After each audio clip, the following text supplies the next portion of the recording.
Hello all, thank you for being here.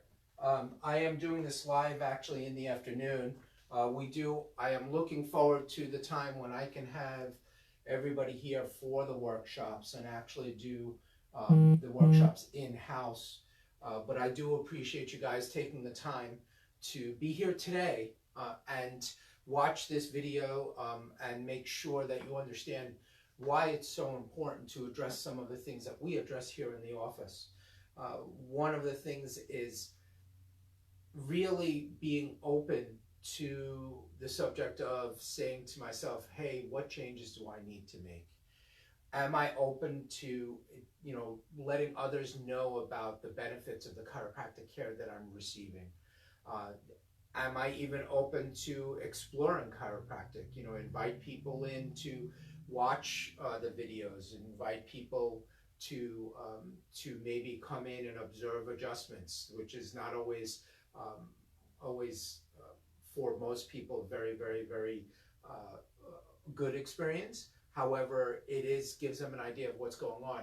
I do need to explain to people that when they're here that there are over 300, I believe it's 300 now, named chiropractic techniques. So if a doctor or someone other than a chiropractor is telling you, hey, don't go because of this, and this, well, maybe we have to change the approach. Maybe we should have a talk with that doctor. I'd be willing to speak with them.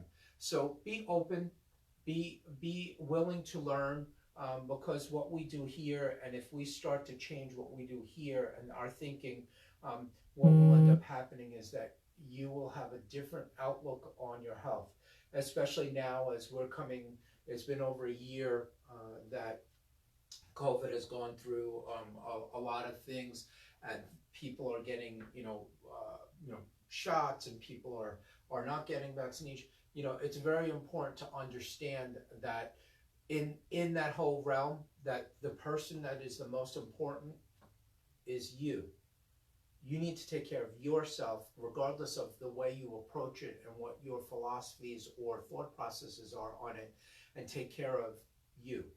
Because when you take care of yourself first, then everybody else around you can heal also. And the way your body responds is going to be dependent on what you do. So having said that, I want to say thank you for being here, and we're going to take 30 minutes of your time. We've already gone through a few minutes of that in regards to what we call TechNEC. It's a new terminology, and it's very, very important to understand that people don't understand how severe of a problem it is when you have forward head posture, or your head's lunged forward. You'll see people doing this all day long, or you'll see people doing this all day long, or sitting at the computer, and they don't realize how much of a bad effect it has on their health. As a matter of fact, there are some studies, and we'll review some other studies later in this, but there are some studies that show that people that have a normal curvature, which is, you might not see it because it's on the x-ray poster over here, but have that normal arc of life or curvature in their spine, actually are healthier. There are some studies that show that individuals that have their head over their shoulders and they're standing straight, and it's not like you're pulling your shoulders back like this, but just in a relaxed position, that they're healthier. Not to even forego the expressions that it portrays to other people in your body language when you're upright and paying attention. So those are the things that that we look through, and technology that we use, it all affects what we're going on. Now, dependent on your body weight, okay, most of the time, most people's head weigh between somewhere like 12 and 15 pounds, average. But depending on your body weight and your percentage, when we calculate it with our program here, it gives you an idea of how much your head may weigh. Now, if you think about 12 to 15 pounds, though, think of that as a bowling ball, right? So if we look at a bowling ball, right, and we're not talking candlepin bowling or the other any of the other types. We're talking about 10-pin, the big bowling balls, right? Your head weighs 12 to 15 pounds. So when people are here in the office, I will ask them, and if you're at home, you can try this, okay? Um, I will ask a few people to volunteer, and I'll ask them to hold on to something that's heavy. So, for example, and then we'll time them. I have this ball that I keep clean so people can weigh it. This only weighs 5 pounds, okay? So if you have something that weighs a few pounds and you want to try this, this is great.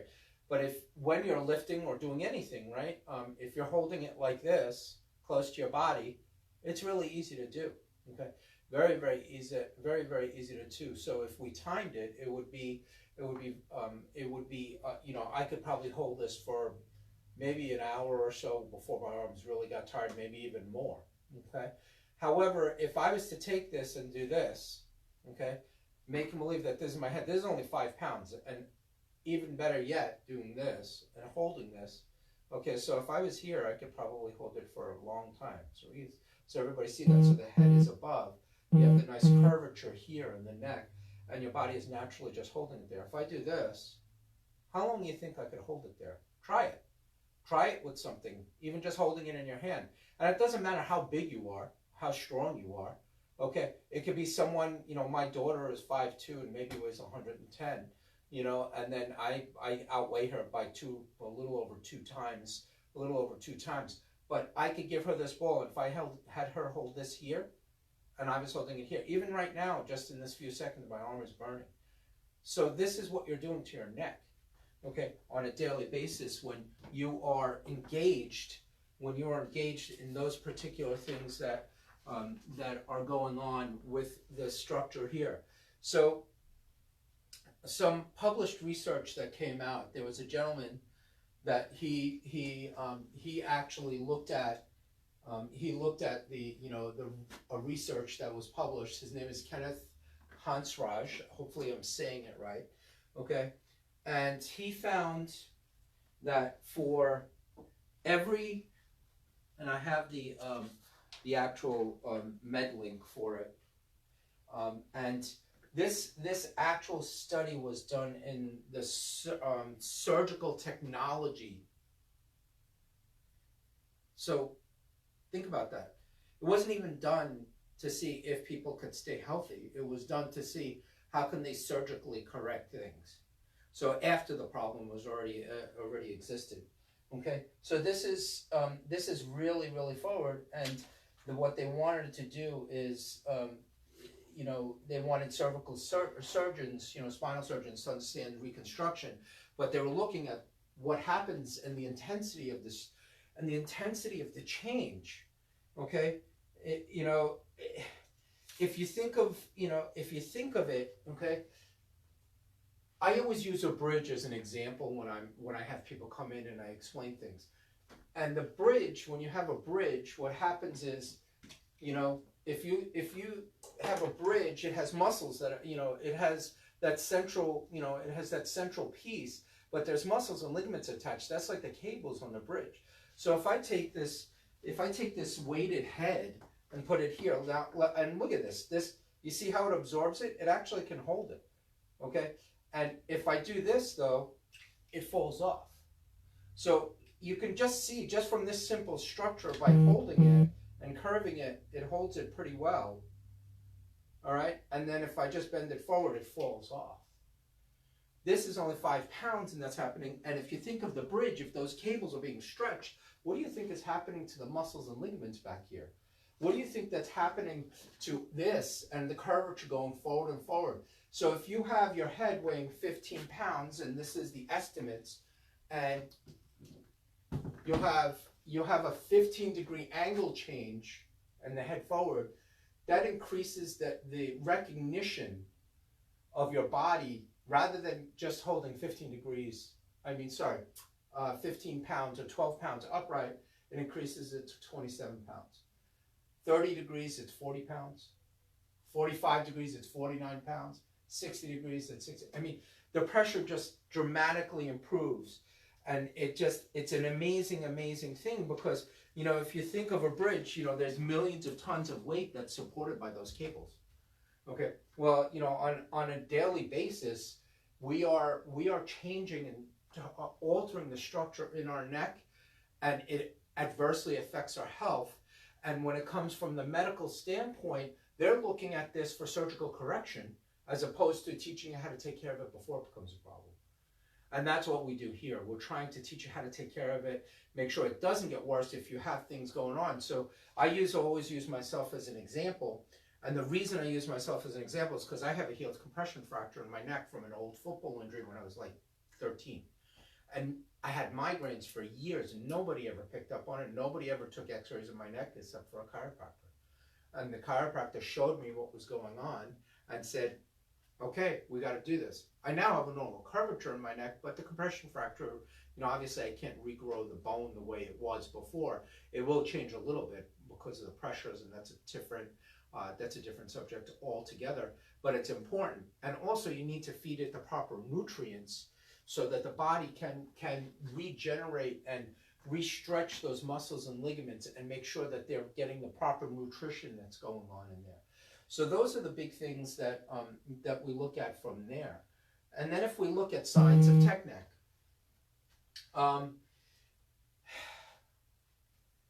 so the Foundation for Chiropractic Foundation of Chiropractic Progress put together this image and shows how people are breaking down their spine and signs of discomforts and things that are going on in there, right? So in 2017, the average person logs in just under 8 hours of media time per day. And put that in perspective, if the average person logs in 8 hours per day, that means there are some people who are at 0, right? In fact, just yesterday, he said, hey, I was talking to somebody, and it was a friend of mine, and I said to him, hey, can I text you? And he still didn't have a cell phone. He finally got one. Someone got him. His significant other got him one. But for years he didn't, and his posture was great. Okay, and those are the sense, and it's amazing because the Foundation for Chiropractic Progress put this together so people can say, because what are these things going on here? Neck pain, right? Headaches, numbness and tingling in your fingers. That's a big one because the neck, hopefully you can see this chart. If you look here, the nerves that come out in the lower portion of the neck here, okay, you can see if I take this off of here and I show you what's going on here like this, and I bend this forward, okay, and I go back to the picture from before, okay, up here, look where it's affecting. It's affecting right across your shoulders. And if you look in that area, that's where all the nerves, there's something called the thoracic outlet, but also all the nerves that come from the neck, they come down and into the arm. So you could get you can get hand numbness, tingling numbness, pain, going down and radiating your arms because your posture is off, because you're sitting there on a phone or sitting in front of a computer or driving a truck or driving in a car like this. It's the classic, driving like this, your shoulders change. Those are the things that we look at. And this is why it's so important to address this, because good posture matters. And why we here, every time we do your re-exam, check your posture. Because even if it's off a millimeter, it can make a difference. So it's important, and that's why it's always important that you're aware of it, and that's why we try to teach you postural exercises that are simple to take care of it, the posture pod exercises that we always do. So those are the things that we're looking at. So staring down at your device, and if you ever see your kids doing it, they do this. They puts about 60 pounds of stress on your neck and shoulders. And what we do is we help you to learn how to take care of that. So media in a day. You may not be able to see this chart, all of the chart, but it's showing you the average adult spends about 7 hours and 56 minutes a day on media. So you wake up, there's the radio, and then early morning you have the news. So some people read news. I don't watch the news, so for me that's not a consistent. I do other things to help to promote health and to give positivity to my life rather than just watching the news. And then you're out of the house, and then you have magazines, and then you have the internet, then online audio, then cinema, then social media, and then late evening. And if you're, if you're looking at this, you know, you know, there is very few percentage points of people that have ever, that don't, aren't exposed to some sort of media. Maybe 10%, maybe 5%, even less. But there are people that are logging 12, 16, 18 hours on the computer or on social media or a media of some sort all day long. And especially now, where people are sitting and not going out and sitting in front of the TV, you want to talk about a myriad of problems and health issues. And you know what? If you have that much pain and you've been sitting there watching, the news all the time, you're going to get depressed. Talk about the psychological effects. Just add it, it just piles up. Okay? And, those postures, you see someone walking around like this, do you think they're a positive person? Or do you think, you look at their body language and you say to yourself, I'm not too sure about that person. I don't know if I want to be around them. So it's amazing. It's amazing that people don't realize how much time they're spending. And think about it. I challenge you guys. Take one day and see if you can go without watching any media, be on Facebook, be on any social media, have your phone. Okay, just use your phone for emergency type stuff, but not even looking at it. Just for a day. Just tell people, say, hey, I'm not going to be on my anything for a day. Can you do it? I challenge you to try that. Okay, do you put your phone down at night and not answer it after a certain time? Or are you still sitting on Facebook or social media and doing those things? Or are you sitting on your computer researching something, okay? Rather than taking the time to maybe, maybe educate yourself by reading a book or playing an instrument or walking or just going to take a walk, okay? Or doing something physical to, it's amazing because I go into the gym and I see, these groups of younger guys in there. And they're all looking down at their phone. And I'm like, dude, why are you here in the gym? Okay, if you're listening to music and you're changing music once in a while, I get it. Okay, I get the phone. But they're on social media. It makes no sense. And that leads me into the next thing about time, the millennials, right? Millennials are racking up 18 hours of media use per day. Average time millennials in the US spend interfacing with media per day. In hours and minutes, okay? Browsing the internet, 3 hours and 34 minutes, okay?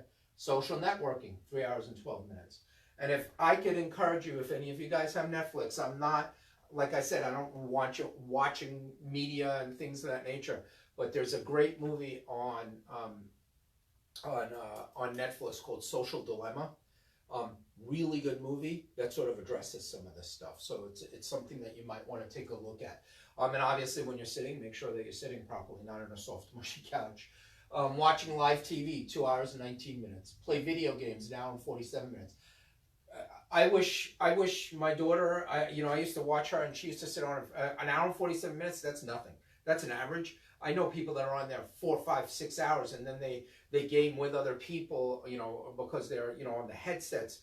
It's amazing to watch. They get lost. It was funny. Like, I do like watching movies and stuff. And there's a movie, Ready Player One, where they're all in a virtual world. It's scary because that's what has happened in this day and age. And we're all virtually contacting each other. That's why I can't wait to have people back in the office actually learning this stuff in person so we can connect with each other. So it's important to have that. Watch some TV that you recorded or something. That's 1 hour and 47 minutes. Going to the movies, listening to the radio, using email, texting apps. It goes on and on and on. And the last thing is and this is coming out of the Wall Street Journal, right? So the last thing they do is they actually read something that's in print. It's really scary to look at.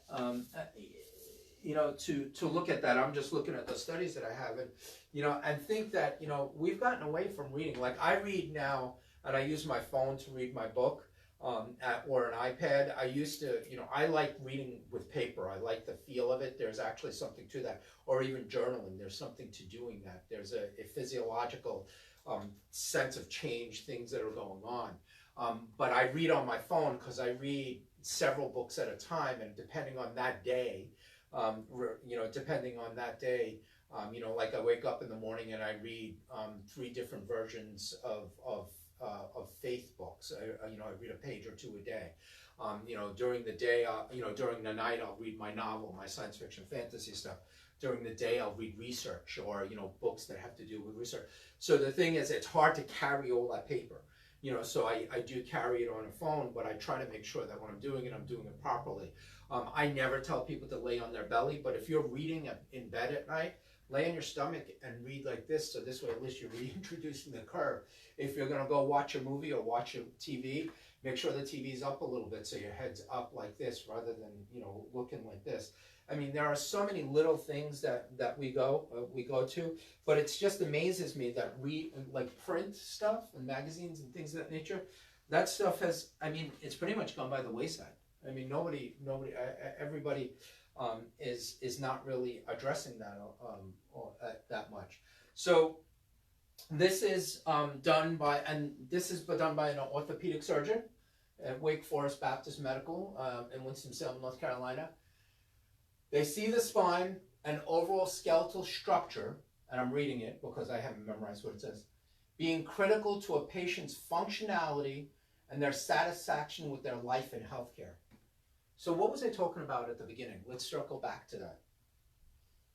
When you see someone walking around like this, or sitting in a chair like this, do you think they're happy with themselves? Or are they, and there's obviously those people that have good attitudes that are like that. I mean, but it's rare and far between. It's more the exception than the rule, so to speak. But this gentleman was talking about it, and he says, okay, Dr. Stubbs says that the 800-pound gorilla, if you've ever heard that terminology, the posture, okay, and is probably the 800-pound gorilla when it comes to health and wellness.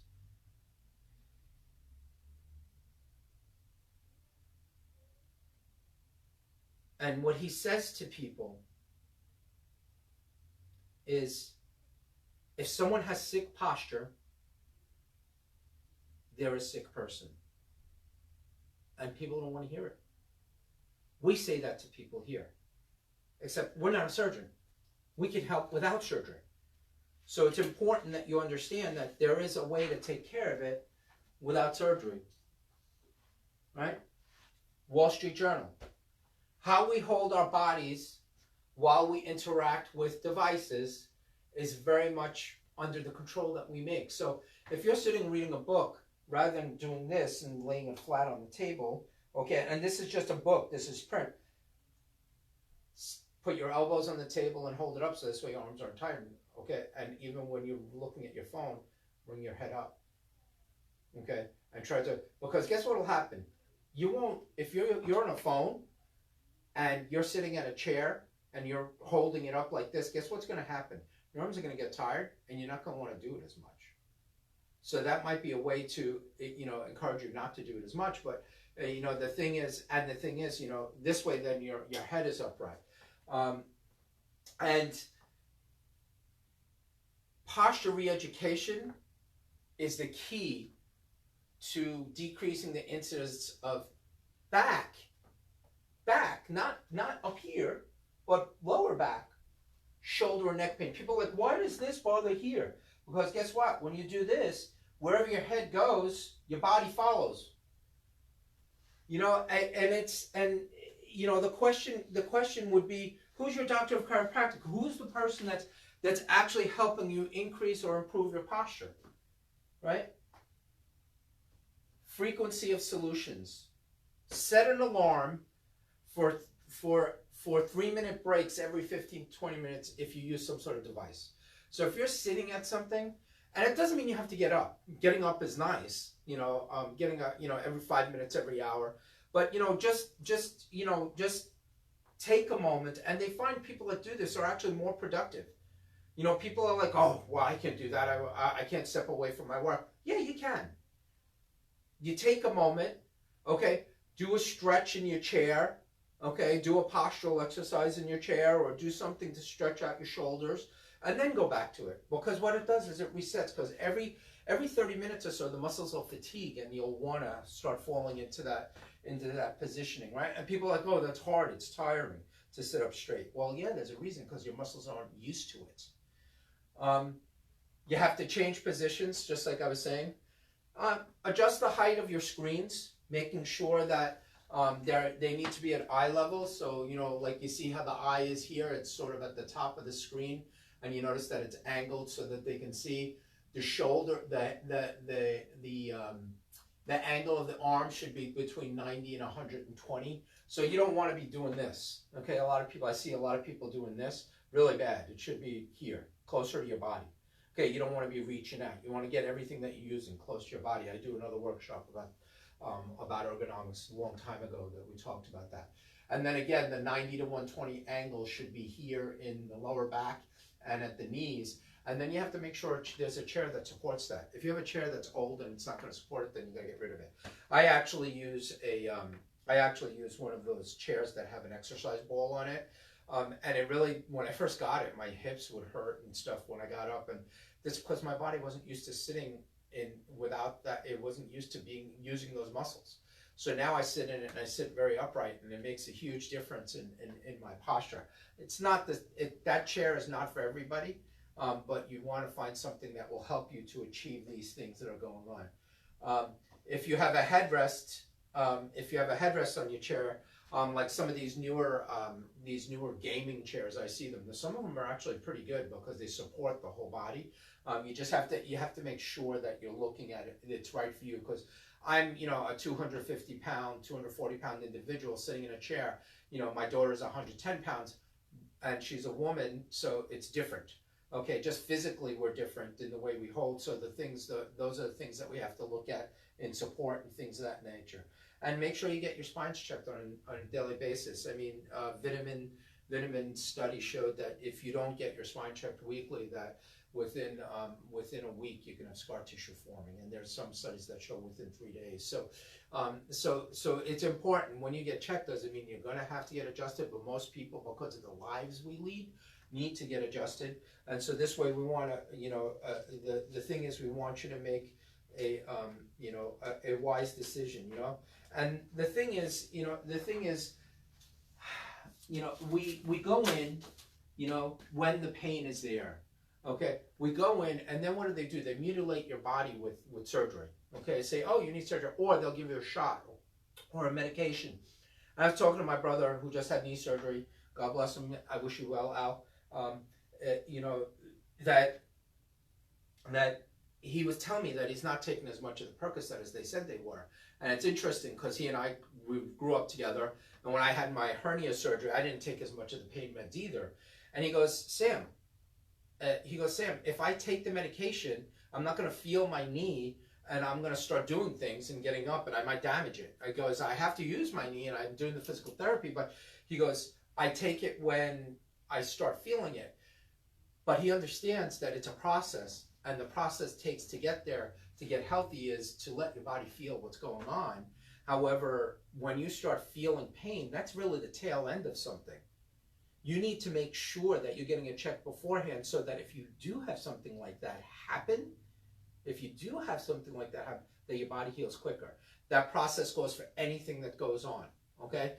Whether it be a virus, whether it be a physical demand, whether it be an injury. If you take care of yourself prior to and are doing wellness and preventative type care and maintaining it, if you have an injury, if you get a virus, your body is going to heal better. And you know what? And for each person, it's different. There are factors that come into play, and people will argue the fact, but that's not the norm or usual rule of the game. Usually, when people take better care of themselves, they heal better, so you don't hear as much. So it's important that you get your spines checked on a normal basis. So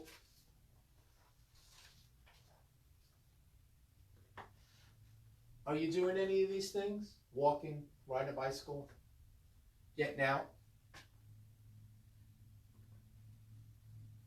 It's easy when you're upright. You see how this person is upright? 12 pounds. At 15 degrees, this is again, we're showing you this, 27 pounds. Why do you think we're stressing this?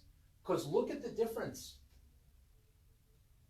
It multiplies and multiplies it, and that's what our program here, when we check you, helps us do.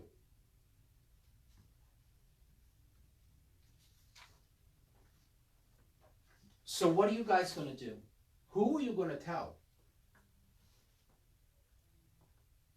And you look at that. That's a 60-degree angle. 60 pounds as opposed to 12. 5 times the stress on those necks and muscles.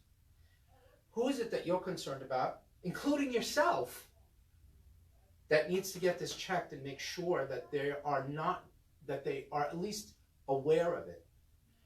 And when you have subluxation in your spine, it's really hard to correct this, because yes, you can get your head over your shoulders, but if the structure inside is still off, it still needs to be checked. And chiropractors are the ones that do that, okay? Everybody can check posture. The chiropractor adjusts the spine to make sure that it's in the proper position.